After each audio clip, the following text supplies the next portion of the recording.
Hi everyone, it's Nicole from Scraps and Stems. Thank you so much for stopping by. Today I'm going to continue on our watercolor themed project. I have been really enjoying getting back to watercoloring lately, and I wanted to share an easy way to color a watercolor wash for your cards. Last week we did a similar technique, but it takes a little bit more time because you have to add a lot of colors and get into detail areas.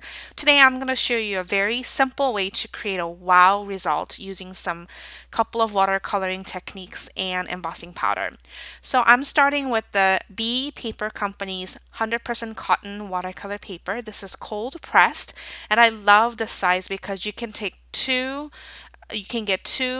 card layer out of just one sheet. I love how light it is, and it just works great for everyday watercoloring needs. For today's card, I'm going to use W plus 9's Dream Believer stem set, and I'm taking this sentiment from the set. I really love the font that they're using on their stem sets. W plus 9's designs are just really great.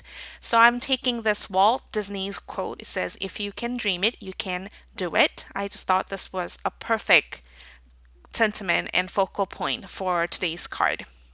So I stamped the sentiment with VersaFine Onyx Black ink. It's a nice juicy pigment ink that gives you a crisp impression. So you can, like I did over here, pour over some clear gloss superfine wow embossing powder and heat set it. I highly recommend for you to heat up your heat tool and warm it up for about 20 seconds before you bring it to the work surface because that'll help the card layer to warp less. And this is also another great way to get a very crisp black embossing effect without using the black embossing powder. Okay, so after I heat set all of them, I also used some splatter images from the same set as well. I thought that was just really fun and adds nice interest to the card. I'm going to take the card layer onto my watercoloring board and secure all four sides of the watercolor paper using some painter's tape. This is a frog painter's tape. This has been my favorite lately, just really thin and flexible, and it's strong at the same time. So I'm going to speed up the process and show you how I work this background paper out. Just make sure that when you work on watercoloring and when you're working in that moment with water and colors, make it looks really messy and doesn't look good. But the beauty of watercolors is that you need to let it dry and come back to it, and later on you will see a totally different results. So I took out some flat brush. This is a kind of a large size brush, and this is part of my Artscape watercolor brush or the paintbrush set that I used. So I did lay down just clear water before I brought in the colors into the watercolor surface. I just totally saturated with lots of water. And I'm going to add more water as I work onto the card layer so that the colors that I lay down is going to move freely on their own. So you can add more water if you want a really blended look, or you can add less water if you want more control of where the colors go. But I'm going to do a very bluish, kind of greenish and mintish and teal color theme for today's background because I thought it would really go well with today's card sentiment. So I'm taking my Purelist watercolor.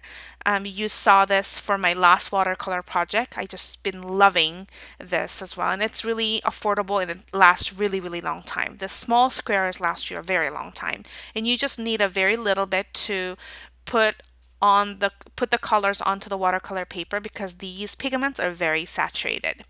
So I'm going to flip through my Purelist watercolor sheets that I created. And then I'm going to add, starting with a very light color to a medium blue and some dark blue and navy, and also add a couple of greens to kind of mix it and create a light, nice scene.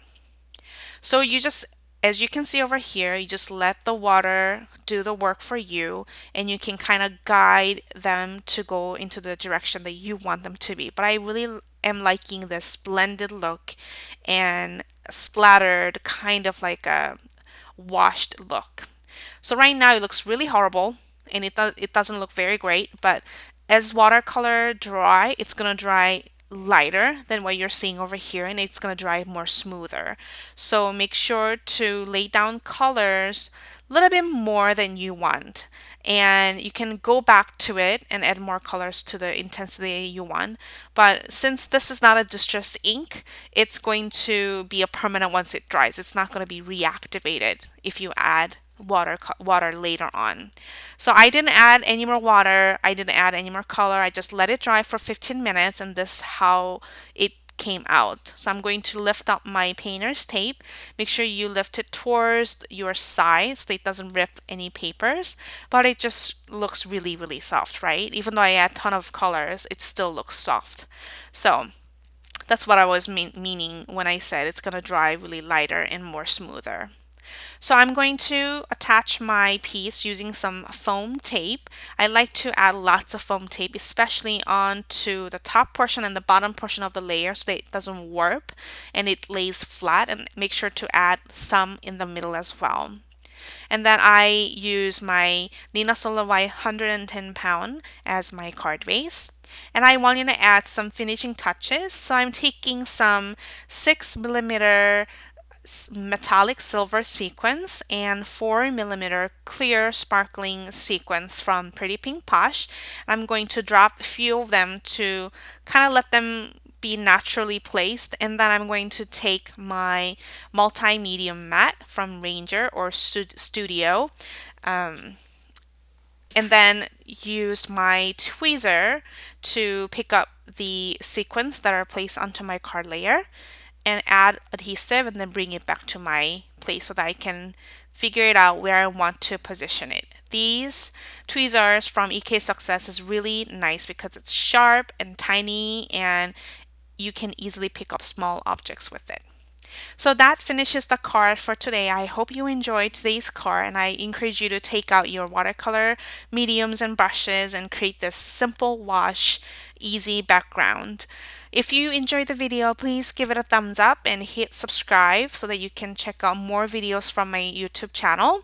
And make sure to let YouTube know that you want to see more videos like this from me.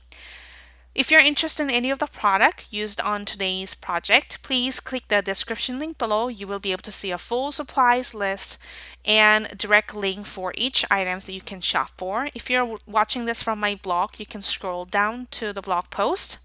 Also, go to my website at www.scrapsandstamps.com to check out close-up photos and details on today's projects. Thank you once again so much for watching today's video, and I will catch you next time. Bye bye.